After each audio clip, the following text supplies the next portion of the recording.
Yo, what's up, guys? Welcome back to another episode of WhyThoPodcast. My name is Jay, and today I'll be recapping the 2025 NFL Draft. Let's go.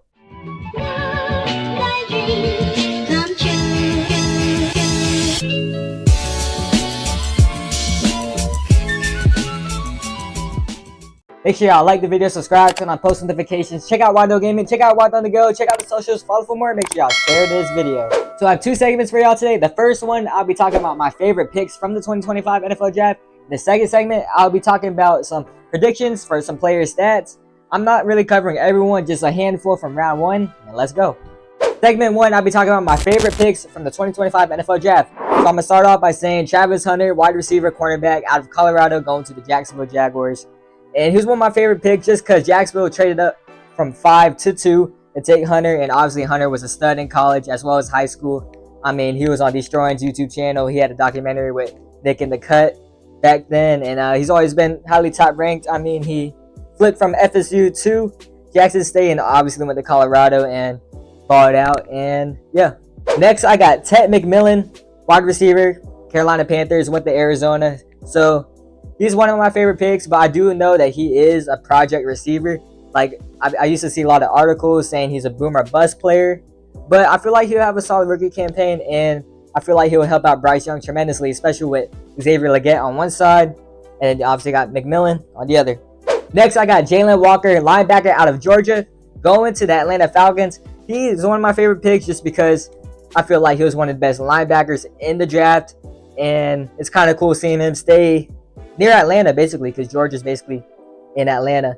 And I feel like he provides a lot of strengths to the Falcons that they really need, because obviously the Falcons haven't been too great. But obviously they almost made the playoffs last year, though, so we'll see what happens. Next, I got Maxwell Harrison, cornerback for the Buffalo Bills, went to Kentucky. He's one of my favorites because I feel like his combine was really good. Obviously, he was like the fastest corner in the draft, and I feel like he'd be pretty good for the Bills. Next, I got Will Johnson, cornerback out of Michigan, going to the Arizona Cardinals. I mean, it's kind of surprising he did fall to the second round, but obviously, I feel like he was the best corner right after Travis Hunter. And I feel like his addition to the Cardinals really will be really well. I feel like it's a really good fit for him compared to other teams. Lastly, I got Luther Burden III, wide receiver out of, I believe, Missouri, and he's going to the Chicago Bears. I do feel like he's the steal of the draft, as he might be like the most underrated receiver here. I feel like he could have better stats than guys like Ted McMillan, and who knows, even Travis Hunter, if Hunter's not always playing receiver, because obviously he's playing both sides of the ball with the Jacksonville Jaguars. For the second and final segment, I have stat predictions for the 2025 NFL Draft rookies. First player I have is quarterback Cam Ward, the number 1 overall pick to the Tennessee Titans. I believe he'll have a solid rookie year, as he'll put up 3,000 plus passing yards, 18 passing touchdowns, 4 rushing touchdowns, and 9 interceptions.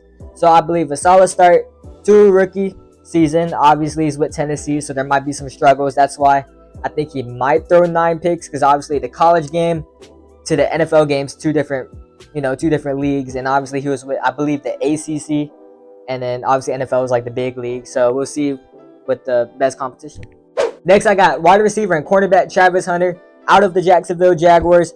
On his offensive side of the ball, I believe he has 60 plus receptions, 750 plus receiving yards, 7 touchdowns. And on the defensive side, I think 40 plus tackles, 2 picks, and at least 7 plus pass breakups.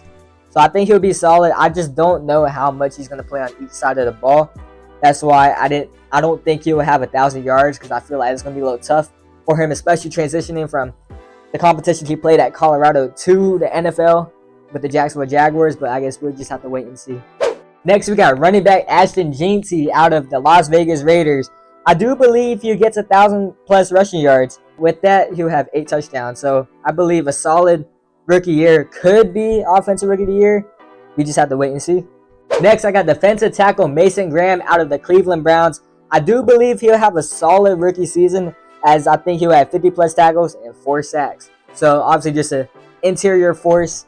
And obviously the Browns need that, because, Browns, haven't been too great besides from their, playoff appearance back in 2023. They just had a down year last year, but hey, Mason Graham could low-key change that on the defensive side of the ball. Next, I have Ted McMillan, wide receiver out of the Carolina Panthers. I believe he'll have some better stats than Hunter at receiver, as he put up 70 plus receptions, 850 plus yards, and I believe 7 touchdowns. So I do believe he'll be more of like a safety blanket for Bryce Young, because obviously Bryce Young's a rising young star quarterback in this league, and I feel like McMillan with his 6'5" frame will just help out. Next, I got Emeka Egbuka, wide receiver for the Tampa Bay Buccaneers. I hope I said his name correct, but I think he'll put up 60 plus receptions, 750 plus yards, and 6 touchdowns.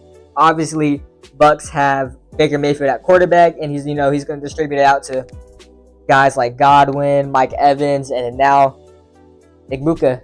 I feel like he would be a solid young star. He might also put up like underrated numbers too. Next, I have Omarion Hampton, running back out of the Los Angeles Chargers.